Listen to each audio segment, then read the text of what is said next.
你以為嗰啲富豪得閒無事去承包嗰啲荒山係搞啲咩生態農業，係真係想體驗下田園生活啊？No，佢搞幾十萬畝地，先攞幾千萬嘅國家農業補貼，再用呢啲地去銀行做巨額嘅農業貸款。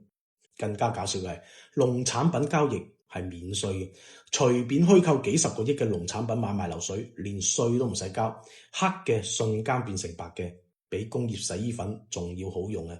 然後你又以為嗰啲大佬花幾個億買年年虧損嘅海外足球隊係真係熱愛體育啊 ？No， 係為咗合法嘅資金出海，國內賺嘅錢以外援場館建設、海外活動贊助嘅名義，名正言順咁打入海外嘅賬戶，球隊一年虧幾個億冇所謂嘅，只要啲錢平安降落，呢個就係最高級嘅資金偷渡啦。然後你又以為嗰啲富豪狂砸10個億去搞啲咩慈善基金會，係真係為咗普度眾生、回饋社會啊？你諗多咗啦！佢將自己名下嘅資產全部捐俾基金會，幾十個億嘅遺產稅瞬間就清零。唔單止係咁，基金會嘅錢呢，想點使就點使，左手用基金會嘅錢買落自己嘅私人飛機，右手俾7大姨8大姑開出1000萬嘅年薪。明星就賺到盡啦，控制權一分都冇少，呢啲叫咩？左手過右手嘅合法免死金牌。仲有啊，深圳灣啲富豪太太啊，成身都係嗰啲帝王6個血紅，真係為咗炫耀闊氣咩？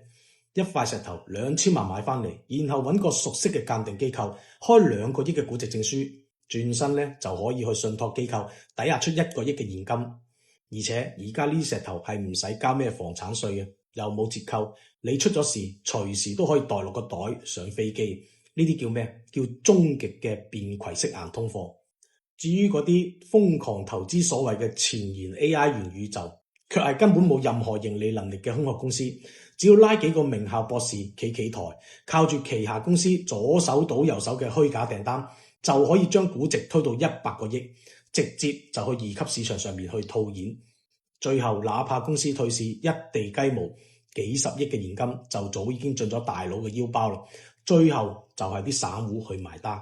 當普通人仲喺度為每個月嘅房貸車貸精打細算，你以為有錢人只係運氣好肯捱苦啊？你睇到嘅全部都係佢哋想你睇到嘅表象，慈善係佢哋嘅稅務天堂，虧損係佢哋嘅轉移通道，石頭係佢哋嘅超級提款機，高科技嗰啲係佢哋嘅套現工具。真相係咩？富人嘅錢靠住規則喺度降維打擊，普通人嘅錢卻喺認知嘅牢籠裏面被反覆收割。呢個先係呢個世界最殘酷嘅真相。點個關注啦，帶你睇透更多財富真相。記得點讚關注哦。